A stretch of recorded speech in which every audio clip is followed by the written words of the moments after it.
Today, what makes a purpose-based retirement? Is it time to buy gold? Should it be added to your retirement portfolio? And if you have a 401k, what is the tax time bomb lurking inside?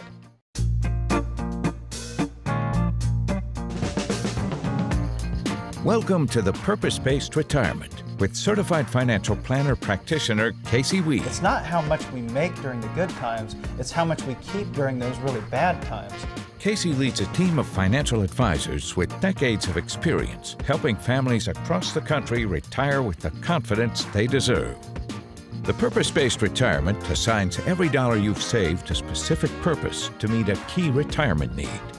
Whatever risk you faced, we've got a plan for that. Stay tuned and learn how you can look forward to a worry-free, purpose-based retirement. This is the Purpose-Based Retirement. I'm Lee Kelso. That is Casey Weade, certified financial planner and the president of Howard Bailey Financial.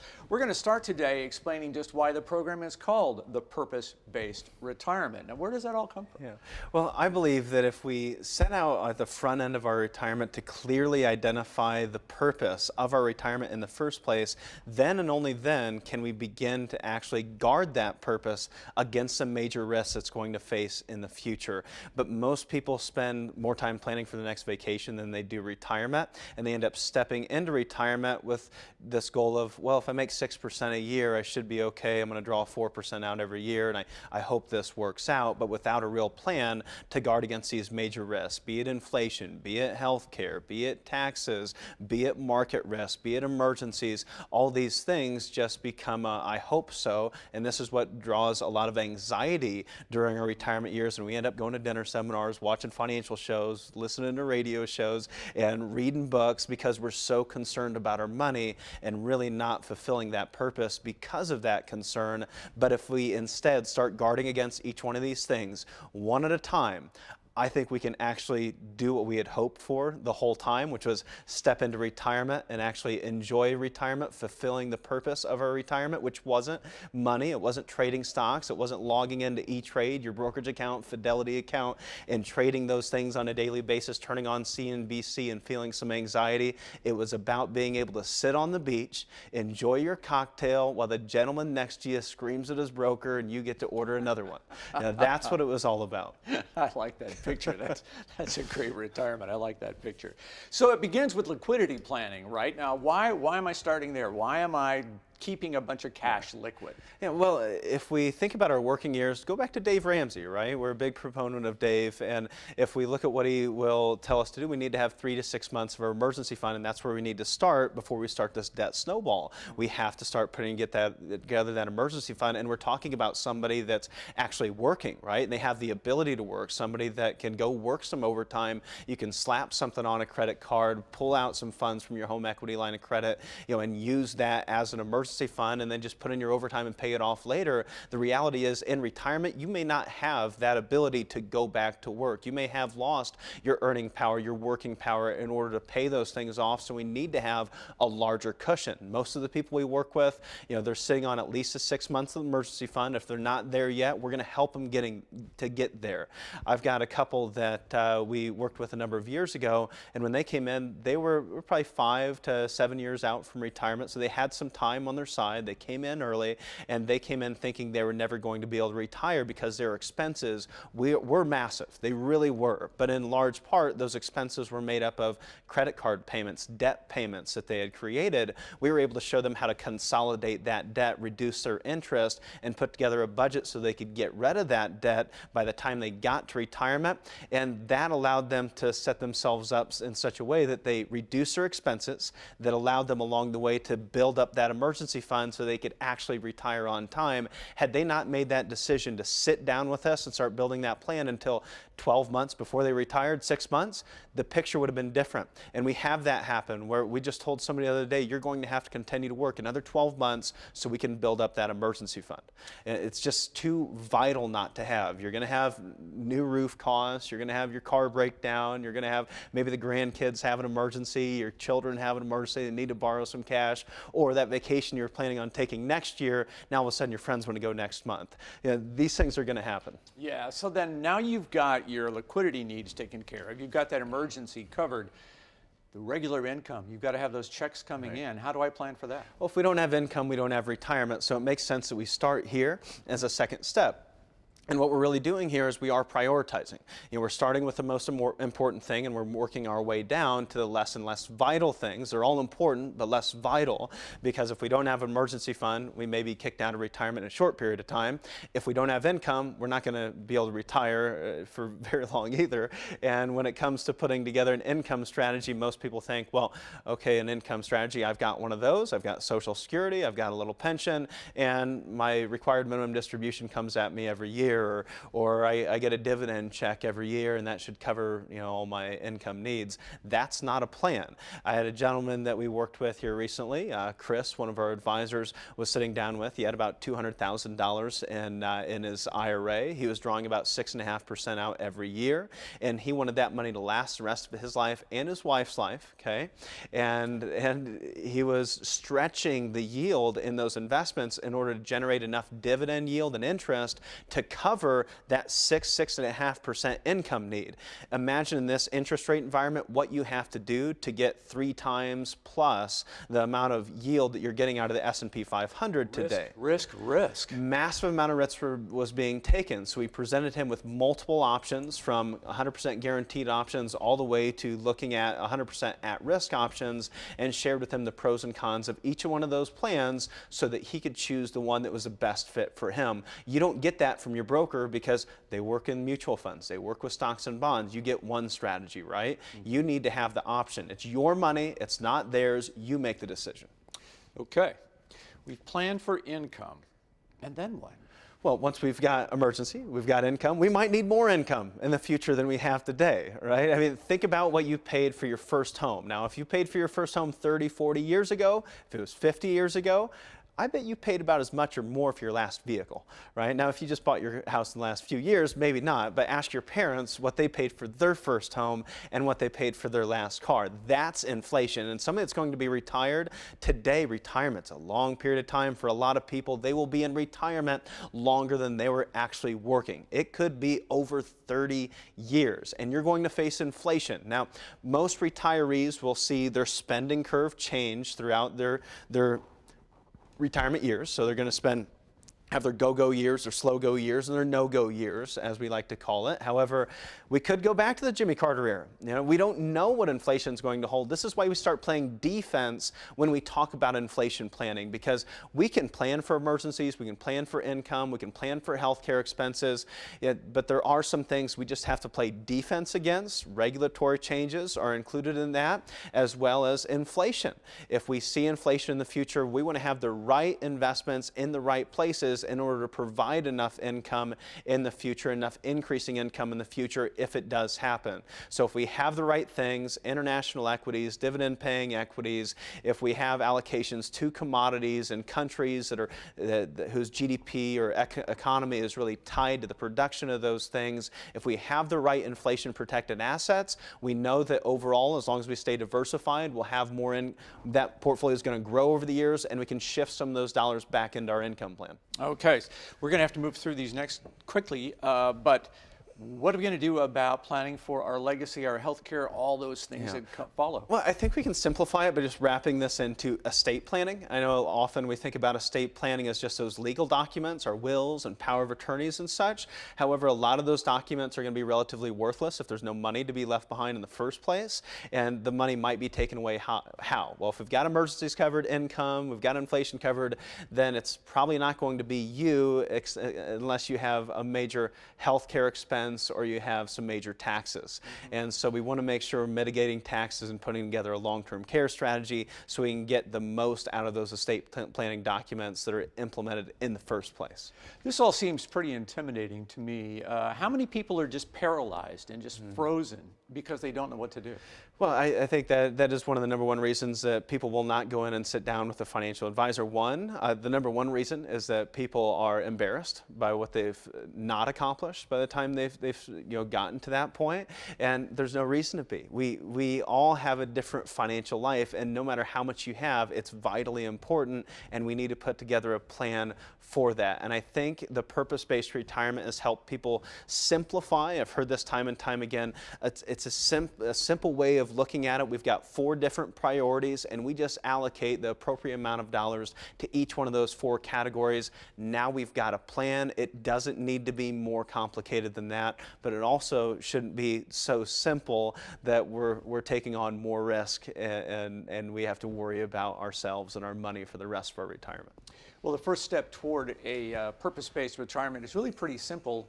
It's as easy as picking up the phone and being one of the next 10 callers to dial the number on the screen and sit down with the representative of the Howard Bailey team for a complimentary review of what's going on in your retirement plan. It's an opportunity for you to get a real education about your money, review these principles of the purpose-based retirement so your liquidity needs are cared for, that your taxes are planned, et cetera, et cetera, et cetera. All the things we just talked about. The first step is to make that appointment, and I hope you will pick up the phone and be one of the next 10 people to call and sit down with Casey or a member of the Howard Bailey team to learn more about what's going on in your retirement today and what you could be doing to set yourself on the path toward a purpose-based retirement.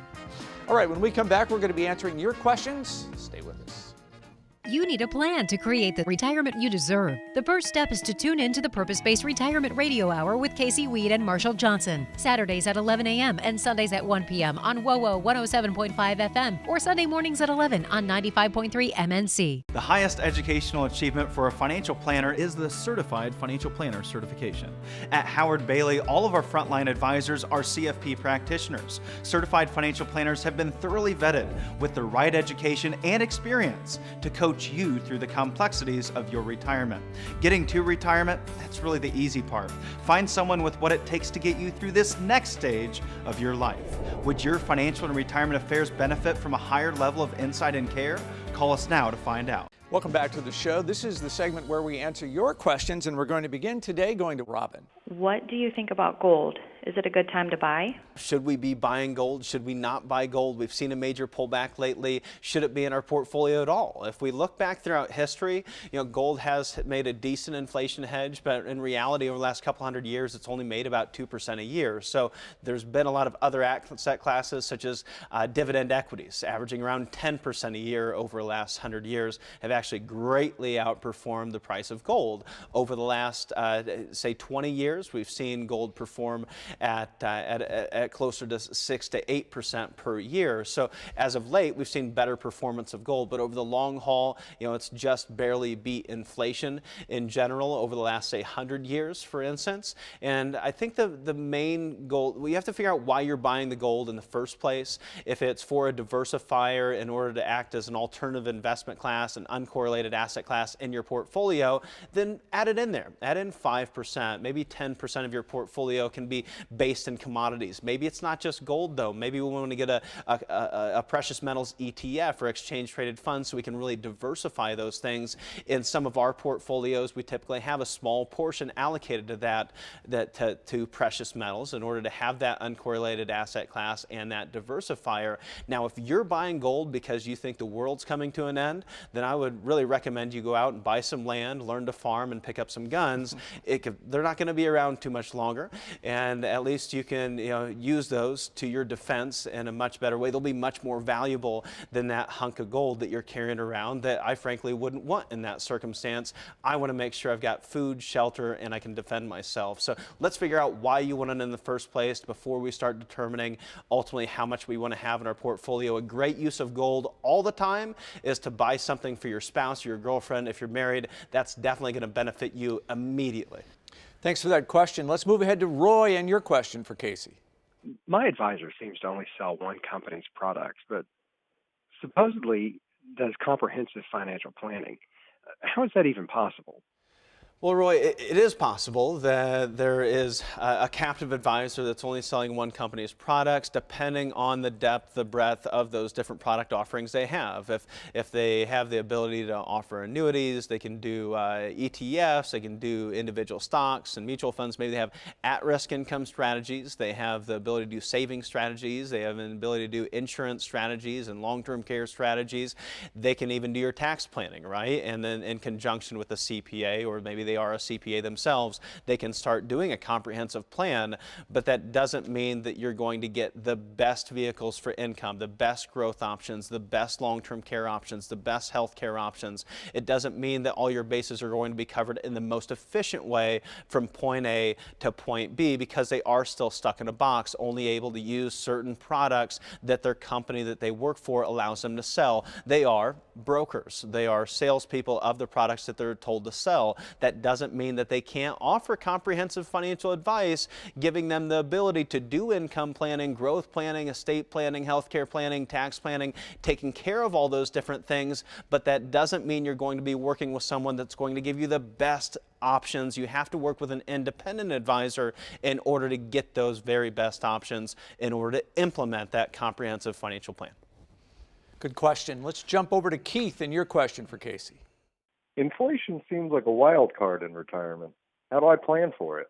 Well, Keith, there's no question that inflation is absolutely a wild card, and it is something that's very difficult to plan for. That's why we don't start with inflation planning. You have to prioritize those things that you can control and then start playing defense against those things that you can't. Inflation, it's one of those things that we can't control. A lot like taxes. I mean, if we think about taxes, we don't know which way taxes will go in the future. We've said for years we expect them to go up in the future due to needs and debt that we currently have, expenses and debt that the government continues to compound on. We've got things that we have to pay for. So we're probably going to have higher taxes or maybe even reduced spending in the future, probably a combination of the two. That is kind of a wild card. So what we want to do with our taxes is we want to diversify our tax buckets and make sure not everything's in IRAs, not everything's in 1099 or after-tax accounts, not everything's in Roth IRAs or life insurance. We want to make sure we're diversifying those different tax buckets so we have flexibility due to potential regulation changes in the future. And I think the same thing is true with inflation. We want to diversify those funds that we set aside for inflation and make sure we've got a lot of different asset classes that are going to increase in value when we start to see inflation in the future. We have to identify what that percentage of our portfolio is that we should set aside for inflation. And a good rule of thumb is 1% of your overall life savings for every year that you're going to be spending in retirement. That is just a rule of thumb. It really needs to be part of a comprehensive financial plan and well analyzed in order to determine what that number really should be. But I think the bottom line is let's diversify. We should have some different asset classes in there. We should have commodities. We should have international equities. We should have dividend equities. Maybe it makes sense to have some hard assets, some real estate, some farmland. Let's diversify so that we've got a lot of different places that can offer us greater income opportunities in the future if we see inflation rear its ugly head, because it could. We don't really know what the future is going to look like, but if we go back to the Jimmy Carter era all over again, that's going to be very devastating for a lot of retirees. Well, it sure is. A lot of people without the gray hair that I have don't remember what it's like to be a 15, 18% inflation Exactly. rate. I don't remember having the ability to get a 10, 15% guaranteed interest rate. Yeah. And I ask that question all the time. I'll say, if you could go out and get a 7% guaranteed fixed rate, which I remember my dad had a fixed rate annuity he bought in the year 2000, replaced it in 2010. He had it for 10 years and it was guaranteed at 7% a year. He said he was very nervous when he bought that 10-year annuity, and he wished he would have got a longer fixed rate annuity, because now we can't get 7% as a fixed rate for the rest of our lives. And if you could, you probably wouldn't need me, because you could get enough interest to satisfy your income, take care of emergencies, probably take care of inflation, and still leave money behind for the next generation. This is why, exactly why, in this low interest rate environment, high equity valuations, this is why we need a comprehensive financial plan to most efficiently get to and through retirement. All right. Well, good questions all. And if you'd like to join us with a question, info@howardbailey.com is the key. We have an opportunity I hope you'll take advantage of, and that is to be one of the next 10 people to jump on the phone and request a complimentary review of your entire retirement plan. It's a chance to learn more about what's going on in that portfolio, taxes and fees you might be paying that you might be able to not pay. You also take a look at how is your risk. Are you taking on more risk than maybe you should at this point in your investment career? Lots of important things will be on the table as you sit down with a member of the Howard Bailey team to learn more about your retirement plan and put yourself on path toward a purpose-based retirement. So I hope you're one of the next 10 callers to pick up the phone and call right now. All right, here's our question of the day. It has to do with Roth IRAs. What percentage of those contributing to a retirement account today are using Roths? We'll have the answer when we come back. You need a plan to create the retirement you deserve. The first step is to tune in to the Purpose-Based Retirement Radio Hour with Casey Weade and Marshall Johnson. Saturdays at 11 a.m. and Sundays at 1 p.m. on WOWO 107.5 FM or Sunday mornings at 11 on 95.3 MNC. The highest educational achievement for a financial planner is the Certified Financial Planner certification. At Howard Bailey, all of our frontline advisors are CFP practitioners. Certified financial planners have been thoroughly vetted with the right education and experience to coach you through the complexities of your retirement. Getting to retirement, that's really the easy part. Find someone with what it takes to get you through this next stage of your life. Would your financial and retirement affairs benefit from a higher level of insight and care? Call us now to find out.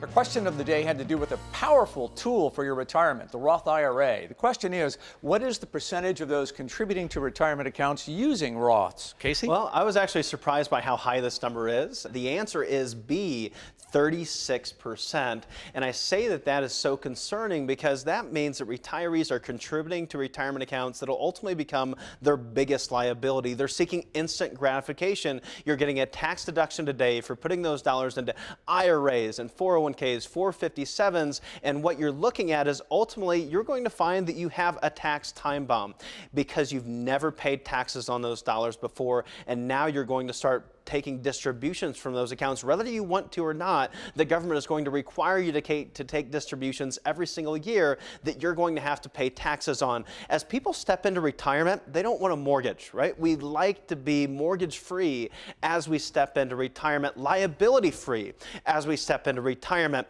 But if you haven't looked at your IRAs and 401ks, at the liability that you hold there, you essentially have a mortgage that you're stepping into retirement with those accounts because there's taxes that have to be paid. If you have $1 million in a 401k, you're not a millionaire because you have yet to pay your taxes. That account may only be worth $700,000 or less after we pay all of the taxes that we're owed. So how can the new tax code help? Because it can. There is some real help out there today because of the Trump tax code that allows us a lot of room to take advantage of some special opportunities that are only going to last for a limited time, and that's tax brackets. Tax brackets have changed dramatically from 2017 going into 2018, and these are the updated tax brackets in comparison to our previous tax brackets. If we look at that 25% tax bracket for single filers, if you had $70,000 in income, you used to pay 25% in taxes, now you pay 22% in taxes. If you had $30,000 in taxable income, you used to be at a 15% tax rate, now it's 12%. That may not seem like much, but a 3% reduction in your tax rate is essentially 20% more dollars that are going into your pocket, 20% less in taxes you're paying each and every year. Now, if you are married filing jointly, it got even better for you because in that 25% bracket, it completely went away. That we can stay under 25, up to 24%, all the way up to $315,000 in taxable income. And that used, if we had $300,000 in taxable income, that would put us in the 33% tax bracket. That's a huge reduction in the amount of taxes we're going to pay if we take advantage of moving those IRAs from those traditional IRAs or your 401ks, moving those dollars over to Roth IRAs. And that means that they can grow tax-free for the rest of our lives. We don't have required minimum distributions, and we can leave those assets behind for the next generation tax-free. They have required distributions, but they're tax-free for the rest of their lives, and there still should be assets left over that can pass on to your grandchildren as well. Let me walk you through a little example. We've got a couple here that are both age 65, and in 2017, they were at the top of the 15% tax bracket. Now, they've always wanted to do a Roth conversion, and their goal is to convert $200,000 of their traditional IRA that's never been taxed over to a Roth IRA and make sure they never have to take distributions or pay taxes on it ever again the rest of their life.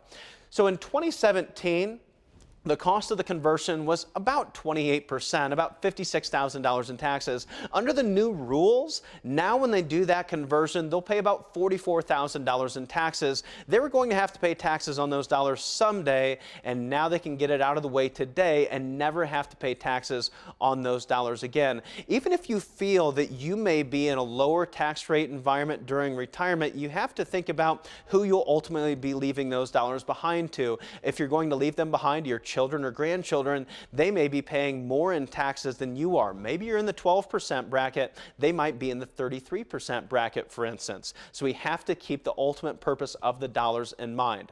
But as we do these, you have to beware of the tax man. As you move dollars from IRAs to Roth IRAs, you're going to have to pay taxes, but not only pay taxes, but you also may pay increased Medicare premiums if you're at Medicare age. So if you're over the age of 65, you're on Medicare, you may be paying increased premiums on Part B and Part D due to something called IRMA. That's income-related monthly adjustment amounts that can be made to your Part B and Part D coverage because of income reaching certain thresholds. If we look all the way at the highest threshold above $300,000 in income, which you could easily get there if you had a substantial amount of dollars that were being converted, you could pay $428 a month for your Medicare Part B premium. That's about a $300 increase.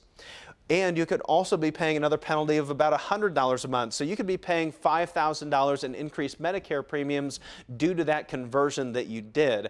There was a couple I met with the other day that were already in a situation where they were paying substantial IRMA penalties, and so we decided, well, let's go ahead and we'll pay a little bit more of a penalty for a few short years. We'll be done converting all of their IRAs to Roth IRAs in the next 3 to 5 years, and then they'll never have to pay another penalty on their Medicare premiums. They'll never have to pay, push themselves into a higher tax bracket due to required minimum distributions in the future. What you have to realize is that every single person is an individual, and this is something that's very, very important for us to have a discussion around and start planning for. However, everybody's different. What we need to do is sit down, project forward what those IRAs and 401ks are going to cause you in taxes during your retirement years, what it's going to cost you in Social Security taxes, what it might cost you in Medicare premiums by not doing the conversion, and then also looking at how much tax savings you'll have by doing that conversion. Again, Roth conversions are on sale for a limited time only. These tax rates expired in 2025, so we need to make sure we're having these conversations with our financial advisor, with our financial planner, and making sure that we're reducing the amount of dollars that's going to Uncle Sam and putting more money in your pocket where it belongs. You know, the takeaway that I have from all of that is a tax-free retirement sounds great. I want to get there, but there are some risks about doing it correctly, right? Absolutely. Yeah. And we ultimately want to work in conjunction with your CPA in order to make sure we've got all the best minds on the team in order to implement the plan we need to implement and put the money where it belongs. The first step toward that is something you've heard me talk about before, and that is to be one of the next 10 people to call right now. Call the Howard Bailey office at the number on your screen and get a complimentary review of just what's going on. Do you have a retirement plan? What type of taxes and fees might you be exposed to? Is there an opportunity for some Roth conversions?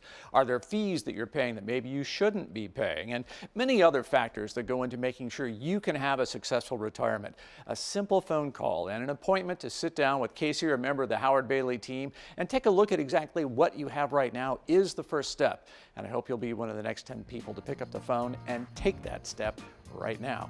And if now's not the time for you to make that phone call, that's okay. You can always visit howardbailey.com and you'll be able to request an appointment there, and I hope you will. We'll see you next week.